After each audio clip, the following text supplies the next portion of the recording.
My my genuine first question is: you're one of the few people in the world who can say they ran a cafe as a Nobel Peace Laureate.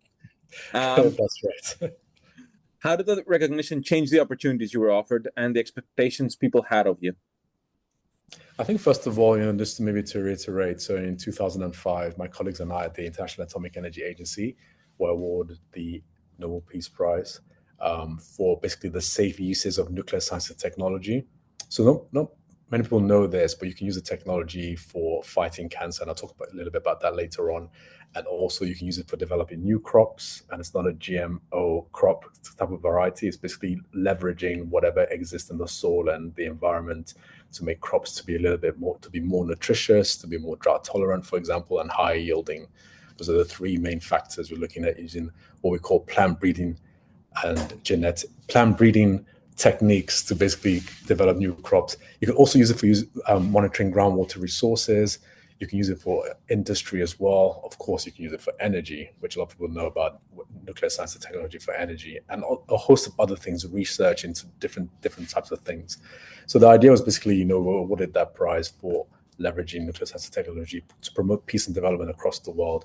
I primarily worked in Africa, so for about 15 years.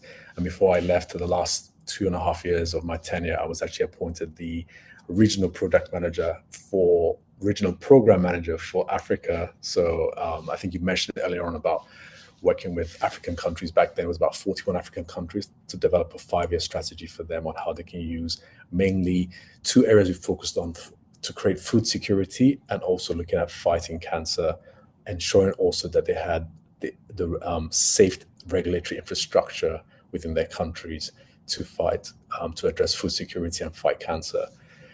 Fast forward that, so my first tenure at the IEA was actually for 7 years. So the IEA has this rule where professionals after 7 years have to leave. So I actually left in 2009.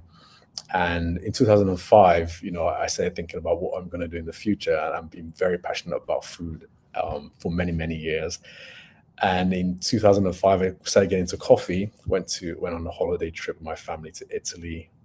My cousin is married to an Italian and introduced me to the mocha pot. And I thought, oh, coffee can taste differently. So I just, went this 5-year hole of like learning a lot about coffee, reading books. Back then, this is way before YouTube. Well, YouTube 2005, there wasn't that much on YouTube back then. So everything was basically through books. So buying books, went to a few international conferences.